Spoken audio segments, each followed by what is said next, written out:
So I'm really delighted to be here today as High Sheriff of Nottingham, past, present and future all in one day here at the Planetarium and Observatory. We've put in a time capsule which is going to be opened in 2086, so it's very exciting and wonderful to see the kids here today, inspiring them in STEM and scientific future.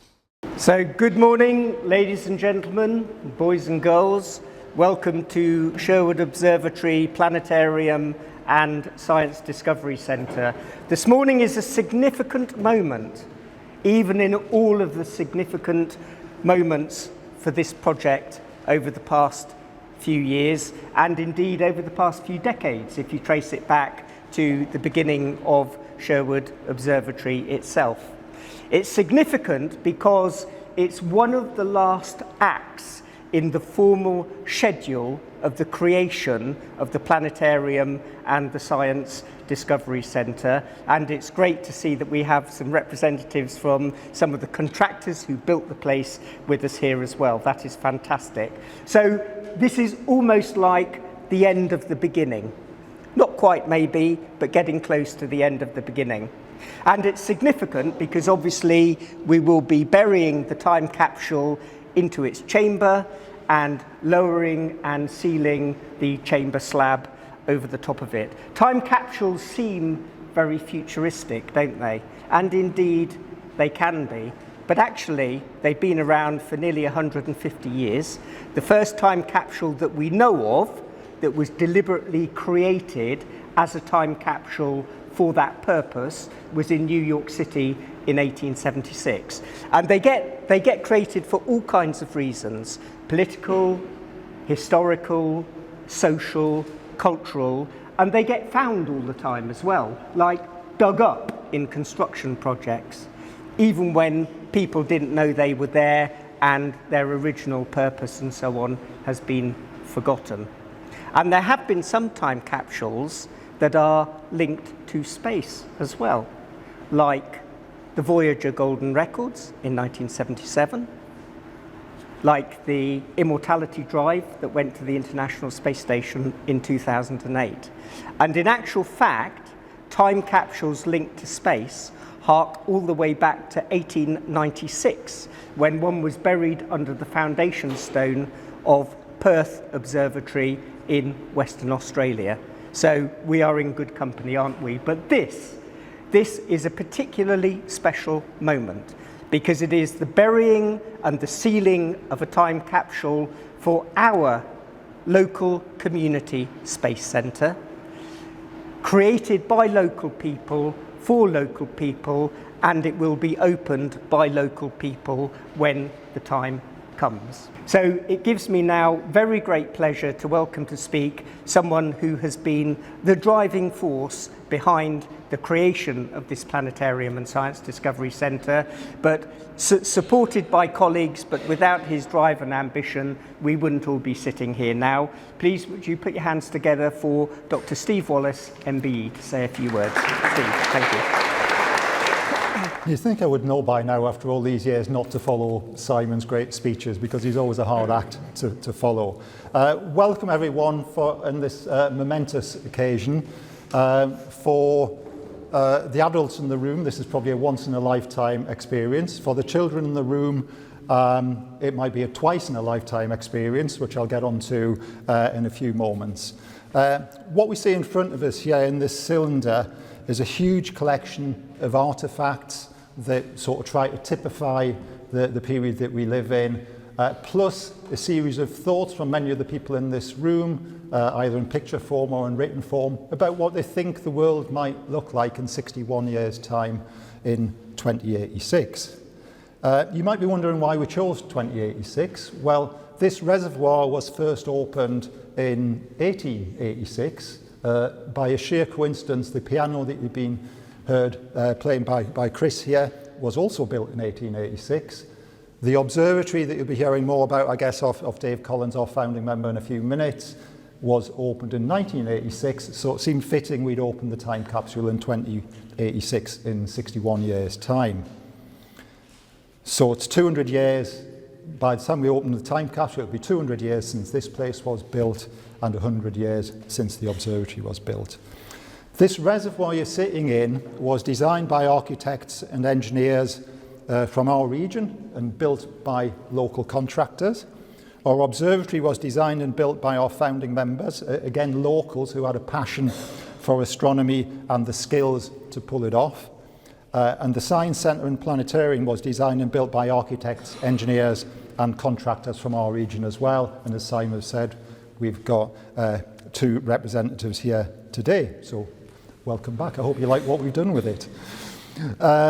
So it seems kind of fitting that we're standing in a structure that was made nearly 140 years ago beneath a state-of-the-art building that was finished last year, next to an observatory that was built 50 years ago, and we're talking about preserving something that will be open 61 years in the future. You get that sort of sense of progression of history and of time and how things move on. Our mission, our Astronomy Society, is to encourage young and old alike to take an interest and potentially careers in STEM subjects, so science, technology, engineering and maths. And without those subjects, we literally couldn't be standing here. It's people who have got skills in those subjects who built all of this over the generations. We're using astronomy and space science as an inspirational topic to do this, and one of my hopes for the future is that our successors in our organisation continue to do that over the next 61 years and beyond. We've been operating our Planetarium and Science Centre for 7.5 months now. Our original plan, when we gathered all the funding for this, was to get 20,000 visitors a year through the doors. I'm pleased to report in those 7.5 months we've already had 20,000 visitors through the door. And I did a quick bit of maths, and that means when the capsule's opens, we'll have had 2 million visitors through the door if we keep that run rate going. So no pressure, Tony. We live in an increasingly complicated world that relies on technology, so that's why it's really important that we encourage people to understand more about science and engineering and technology. The jobs of the future and the growth and development at our local level, regional level and national level are going to be absolutely dependent on people who have got those skills. So many of you guys in the audience who are still at school will be the ones who grow up and create our future. So it was really good that we could work with Ashfield Council as one of a whole cluster of projects that they've been working on to encourage that to happen. As a former scientist myself, they're not just needed, but they're also very personally stimulating and rewarding. I've had a great time being a research chemist and now an astronomer. But there's another reason as well. A lot of people, and particularly the young people in this audience, are spending a lot of time on social media at the moment, which can be a fantastic source of information. But there are also concerns about it being used to spread disinformation and rumours and conspiracies. So another thing that science and engineering teaches you is critical thinking skills. So you can look at that stuff you're being bombarded with online and work out what are the conspiracies and what are the real things. And I think that's going to become much, much more important as we go forward. So what will the world look like in 61 years' time? What's my hopes for the future? Well, first of all, I hope I see as many of those 61 years as possible, firsthand. That said, unless Julian and the team, who have done an absolutely fantastic job putting that time capsule together. I've sort of dipped in and out and seen bits of it, and you wouldn't believe how much effort has gone into preserving the stuff that's gone into that time capsule. So thank you to Julian and to the team for making this day possible, and I think we owe them a round of applause.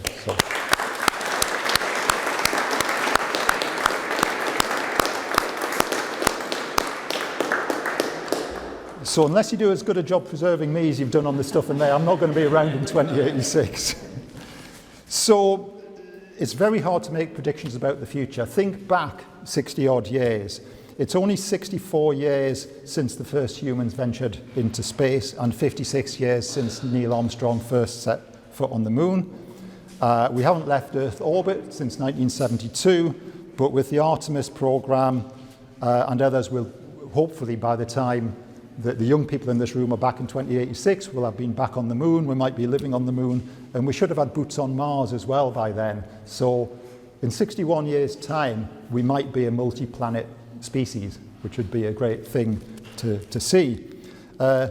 This decade, we've really moved on with the technology to explore space. Just one example of the sort of things that's leading to, we've got the James Webb Space Telescope and the Vera C. Rubin Observatory, which was just opened a couple of weeks ago, massively increasing our understanding about the universe. Just a small example, but maybe it's the most significant.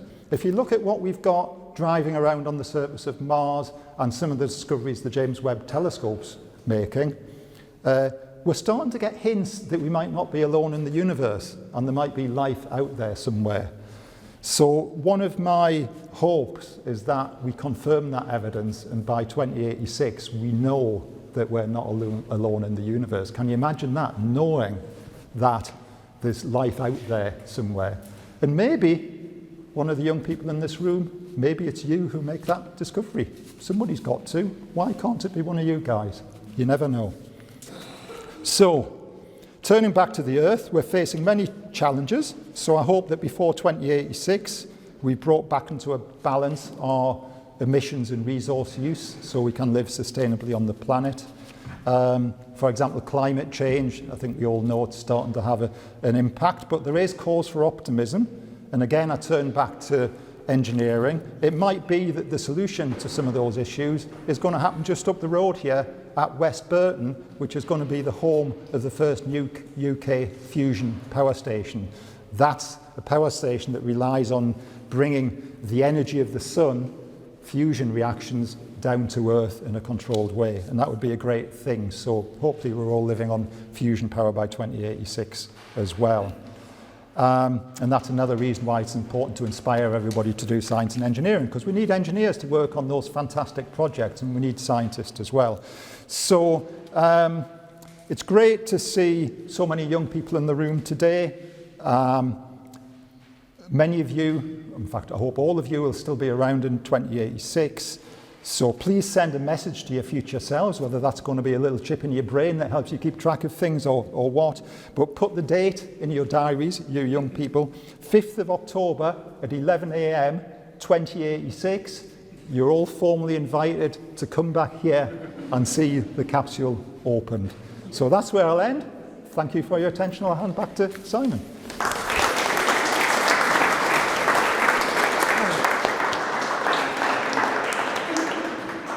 Thank you very much, Steve.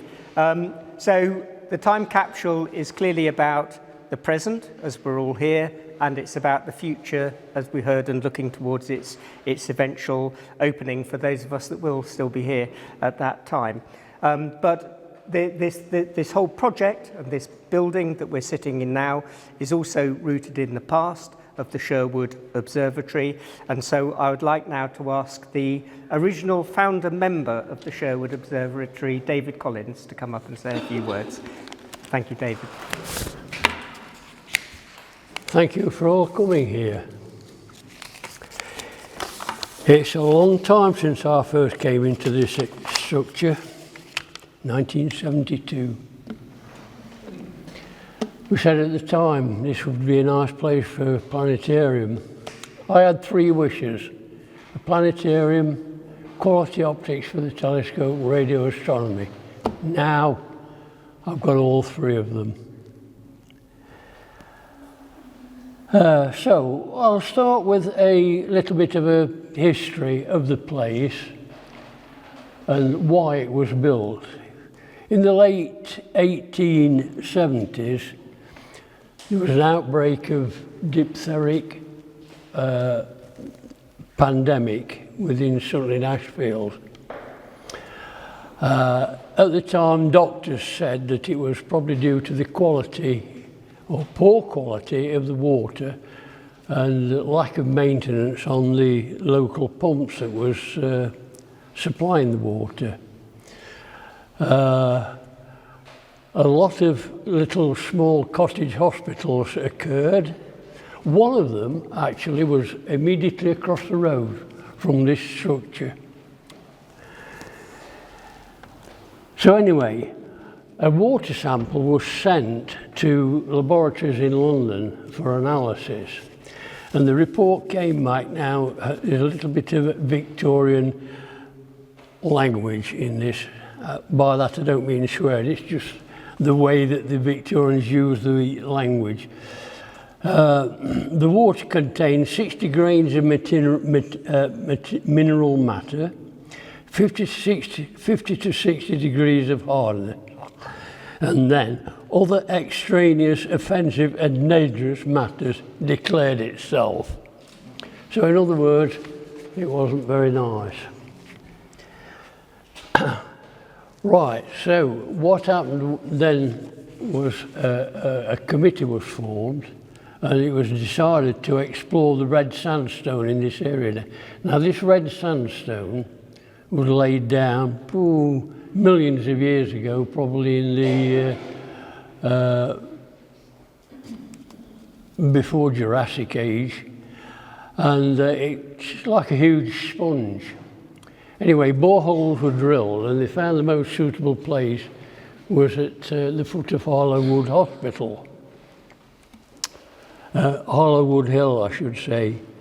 And the land was purchased from the Duke of Portland. And his instructions were that the pipework must follow the road and not across his lands.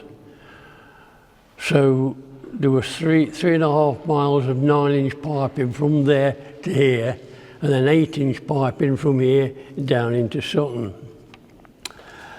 So there was a pumping station built at bottom of Sherwood.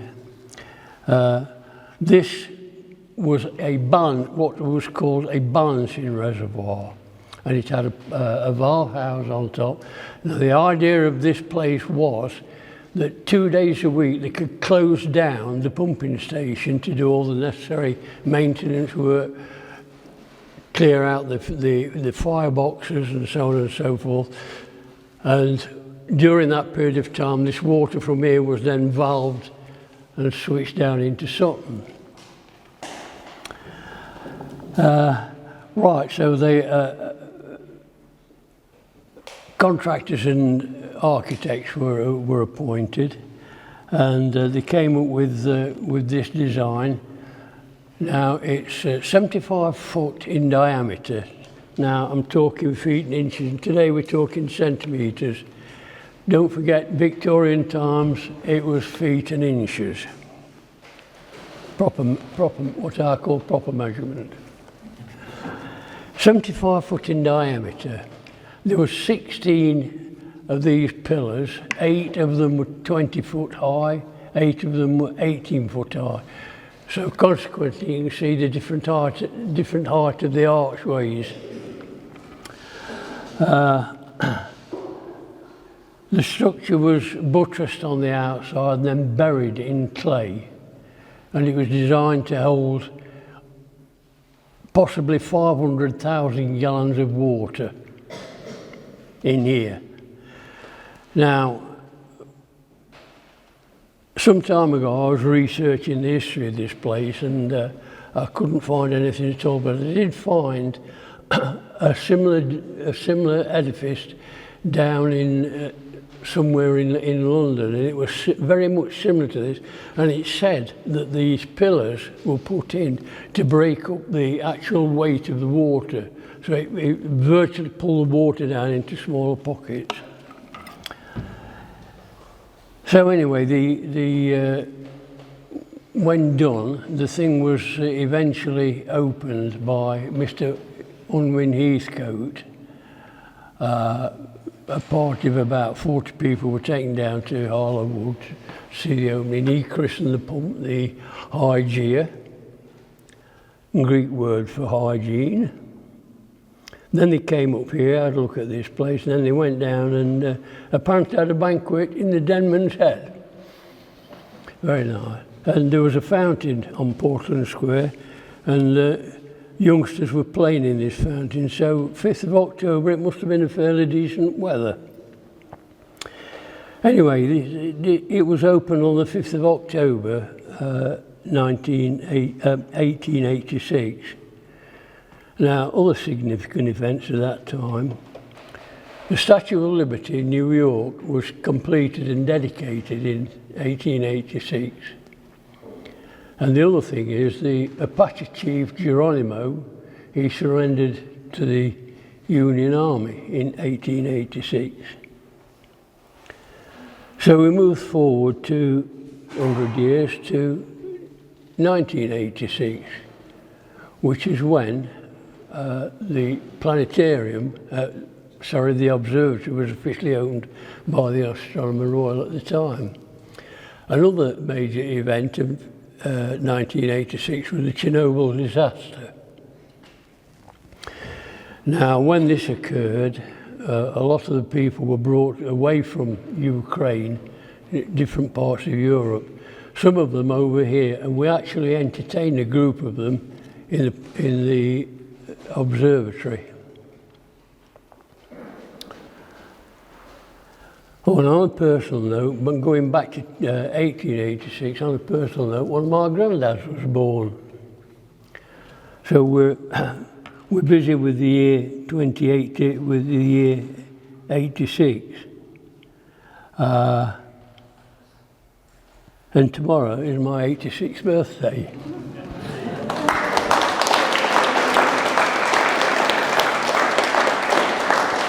So, I've seen it, I've got the 3 wishes.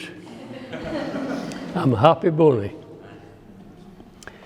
So, what will the reaction be on revealing the contents of this capsule? Hopefully it will show dedication of a small group of people to create worthwhile addition to the region and encourage the continuing growth of learning. Thank you. Thank you very much indeed, David, and it's marvellous to hear that contextual history about this building and that of the Sherwood Observatory, a long and proud history in this community. I'm now going to invite up the Observatory's History Project and Time Capsule lead, who's sort of overseen, as we heard, the creation of the Time Capsule and the elements of history surrounding that. Please would you put your hands together and welcome up Sherwood Observatory's Julian Best. Thank you, Simon. Good morning, High Sheriff, distinguished guests and children from our local schools who have been involved in helping us with our exciting Time Capsule project. Thank you all for joining us on this special occasion down here in our former reservoir, which, as you know, forms part of our brilliant new planetarium and science centre, where in a few moments we'll be sealing our time capsule in the central chamber with an opening date of 5th of October 2086. And as Steve already alluded to, 11 AM, so put it in your Google calendars. You may ask why 2086, and indeed why even a time capsule? The idea came from a discussion the planetarium project manager, Steve Wallace, and myself had right at the start before the works had started, as I often remembered the likes of Blue Peter, having 1 or 2 over the years, as an avid watcher of the programme growing up, and I thought, why don't we have one? Hopefully, ours would turn out in better condition than some of theirs. At the time, I was leading the Artefact and History project for the new build, which was to tell the story of the history behind the reservoir, why it's here, what it did, and strangely, why Sherwood Observatory came to be in it. Well, all that history is on the panels behind you on the far wall. As thanks to some National Lottery Heritage Fund, we were awarded some funding to research the history in detail and to present it to what you see now, along with several fantastic now preserved artefacts that we inherited when we took over the reservoir in 2014. These were recovered, cleaned and painted professionally and brought back to where they are now displayed, including the large main outlet valve that I hope you all saw on the way in. Also, the ladder that the waterboard engineers used back in the day in the period 1886 to 1972 to access the reservoir for maintenance is now secured to this column very near to this central area of where we decided to bury the time capsule. As has already been said, 2086 will be the 200 years since the reservoir started producing clean drinking water to the local populations, and as it happened, as we've said, 100 years when Sherwood Observatory officially opened. So what's inside the capsule, you may ask? And many people who visit us do indeed ask that question. Well, we asked our members, visitors on open days, and we engaged with local schools, some who are represented here, what they'd like to see go in the capsule. And from those hundreds of suggestions, including in digital form, we formed a viable list and asked members of our society to vote for them. And pretty much all the suggestions voted for from the viable list are in some form or another now sealed in this very capsule, soon to be buried. And I'm going to give you a few examples. And these are genuine examples that are now sealed in that capsule. Voice messages to the future, including Councillor Rell, thank you for recording one. Our founder member, David Collins, History of the Society booked, thank you David for signing. Our fantastic podcasts, thank you to Joe Cathacol, who's at the back there. I urge you to at least listen to 3 that me and myself, Joe and myself recorded about the history of the reservoir, which we recorded the final one just a week ago or so, including the first one, which we actually recorded right down here in the reservoir, in the mud. All the time-lapse recordings of the building of the project, one that has been playing on this screen now, and this is one of the first public showings of the time-lapse, which I think you can agree is absolutely fantastic. All part of science, technology, engineering and maths on that screen there, and they are buried in the capsule for prosperity. All the predictions and contributions that people have come up with are all sealed in there, so hopefully our future generations can see what we thought of in 2025, and hopefully, as Steve said, some of the youngsters here can come back and see if their actual predictions came true. We've even put a COVID test in there, definitely unused, as it's of recent times. As I said, definitely unused because we don't want 2020 pathogens suddenly being released again in 2086. It's definitely unused. Thanks Tony for that idea. And one clever member even downloaded the entirety of Wikipedia, which is about 100 gigabytes, and it's on an SD card in the capsule. So we can actually restart Wikipedia if necessary. It's true. There are even instructions in there to how to access all the file formats and all of the files. So there's no doubt that no one can not work out how to even access the files. As we want people in 2086 to see what the Society did and what its members were doing in 2025 and what all our predictions for the future were too. Talking of predictions, the school children came up with many suggestions, as you can probably imagine, what they thought their school day might be like in 2086. And a few of the ideas that came up with, lots of robotic things, including robotic teachers. Lessons will be all electronic and not in classrooms. Many mentioned VR, virtual reality, and one even said drones that would clear up after them. So, we are hopeful that at least some of them will return here on 5th of October 2086 and see the capsule opening ceremony and see if their predictions were right. This project wouldn't have been possible without the efforts of so many people, including our local schools, our brilliant members, including our founder member, David Collins, and our project manager, Dr. Steve Wallace, MBE, well deserved. And as otherwise, none of us would be celebrating this moment in this fantastic repurposed Victorian reservoir. Thank you also to our fantastic centre manager, Tony Booth, who is yet again in early on his day off. Thanks, Tony. And also thank you to Simon Martin, MBE, for being our MC. I really appreciate that. And here's to 2086. And as I said on my voice recording for the capsule, I hope they enjoy the future as much as we have enjoyed the past. Thank you. Thank you very much, Julian. So we are indeed fortunate to have with us today a real absolute VIP guest who has given up his time to come and attend this event and this ceremony. Please would you put your hands together and welcome up the High Sheriff of Nottinghamshire, Ed Attenborough. Thank you. So you're probably doing a little bit of science, you've certainly done some maths, and what I want to talk to you about is the joy of engineering and engineering as a future. So my background is in engineering, and I've done lots of different things. I hadn't actually planned to talk about any of this today, but the script's ripped up and I'm going to talk about something else. But let's first of all talk about the High Sheriff. So who knows about the Sheriff of Nottingham? Stick your hands up if you know anything about the Sheriff of Nottingham. Brilliant. Okay, I'm not going to ask you, don't worry, and I know there's one at the back there. So the Sheriff of Nottingham, he's the baddie, isn't he? He's the one who's always chasing after Robin Hood. He's got a really bad press, you know. So I'm the good sheriff, and I'm here to make up for all of that bad PR that we've had over thousands of years with the other sheriffs. So it is the same office. It's the oldest secular office in the UK. It's over 1,000 years old, and I was honoured to be appointed by the King to be High Sheriff of Nottinghamshire. And as my colleagues in other counties say, if you're going to get the gig, it should be Nottinghamshire, because everybody knows the Sheriff of Nottingham, right? So that's the past, and it's rooted in the past, the role, but it carries forward to the present as I'm standing here talking to you today. And of course it carries into the future, and you are the future. You carry the future in your hands, in your heads, on your shoulders. So amazing things are going to happen in the future, and you're going to be privy to those things.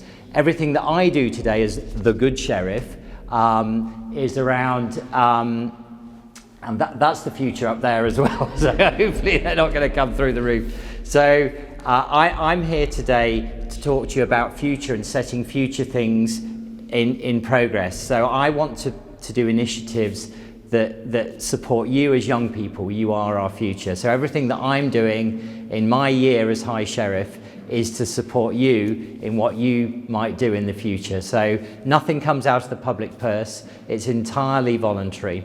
So my background, I went to school just as you all did. I was quite good at maths and physics, and I ended up reading engineering at university.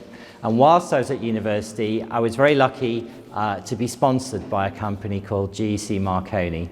Now, this was before computers, so I had to type out on a typewriter my CV, such as it was at the age of 17 years old, looking for a sponsorship.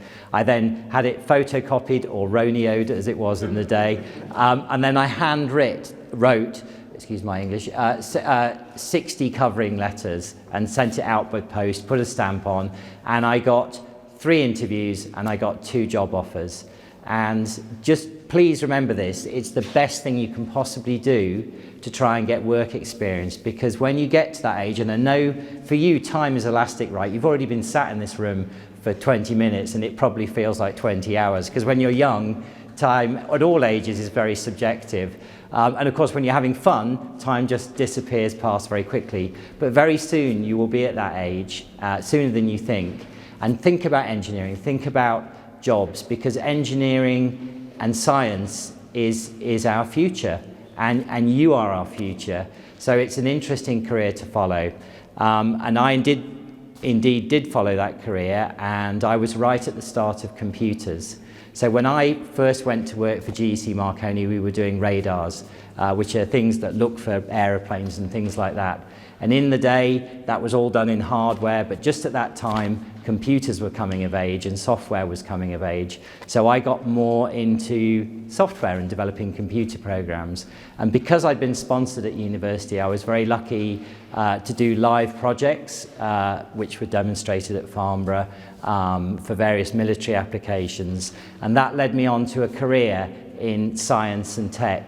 And I worked for NATO, doing guidance systems for missiles, and ultimately, and I can't believe the symmetry today of this, I ended up working for the European Space Agency on the Ariane 5 program, and the last launch of Ariane 5, which was just over a year ago, put the Planck Space Telescope into orbit. So what an amazing thing to have that full circle and to see that happening. And now I'm still involved in tech, and I do computer programs that help print body parts. Now, I know that sounds very futuristic, but basically if you can have a scan, an X-ray, you can get a 3D image just like you do on your PlayStation, and then you can use that 3D image to design maybe a new hip or a knee or whatever else, and with 3D printers we can print that. So these kind of techs, which are actually used to also print rocket engines, are also used for human tech. So all of this will be part of your futures. I expect that all of you, all the kids in this room, will probably go into low Earth orbit, because in the time it takes for this capsule to be dug up, there will be new transport technologies, new engines that will enable you to go from London to Sydney in probably under an hour. These things are already, Starship is already doing that. That's why Elon Musk's buying up oil rigs so that he can launch offshore near cities. And I think all of you will go into low Earth orbit. Some of you may be lucky enough to actually go into space and into orbit. So what an amazing future. And in this capsule is the past, right? It's assembled knowledge and experience from all you kids, from all the other people around here. And the present is that this capsule in a few minutes' time is going to go into this hole in the ground and be sealed.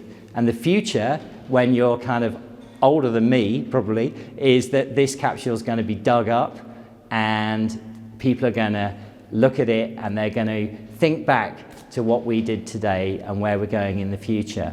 So past, present and future, time and space.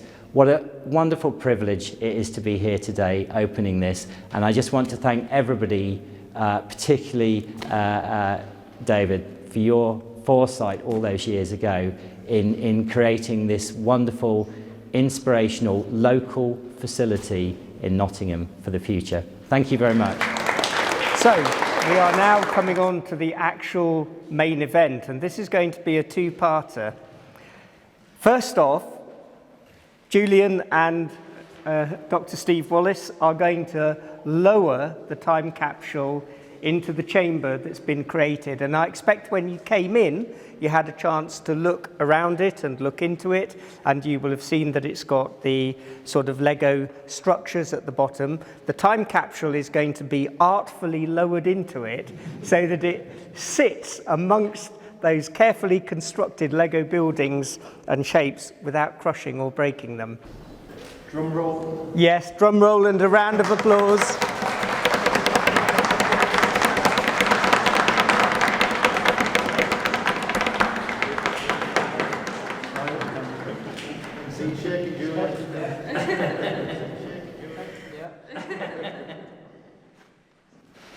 Oh, I can confirm that has been placed with absolute precision on the guides.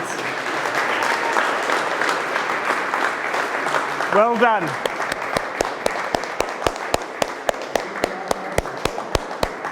Well done indeed, gentlemen. And that is the time capsule within the chamber.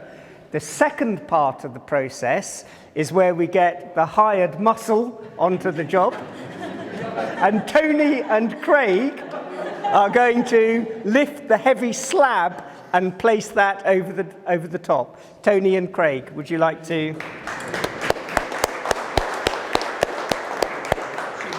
Look at these fine, strong young men going to lift up the stone slab and place it on the top. You'll have seen the stone slab as well, a very nice piece of stone. It's been engraved really nicely and indeed donated from Mansfield Memorials by Scanta, so many thanks to them.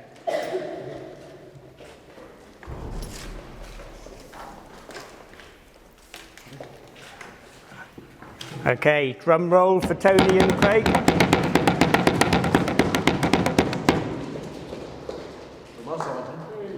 Excellent, well done.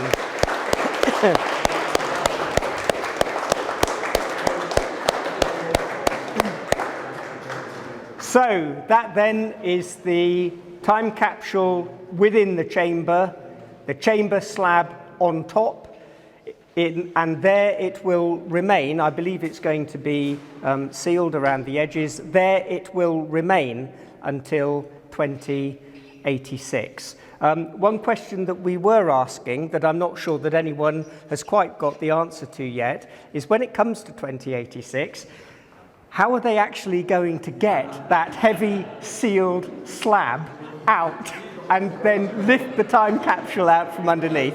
It may They've got 60 years to 60 years to work that out, and they may well be cursing us in 60 years' time. So thank you very much, ladies and gentlemen. Hi, Sheriff. That ends this part of the proceedings. But if you've heard me speak to you before, you know that I can't go without resisting something of a little joke. So this is one for you kids too. So a mum up on the upstairs landing was having a really protracted row with her daughter. It happens, doesn't it?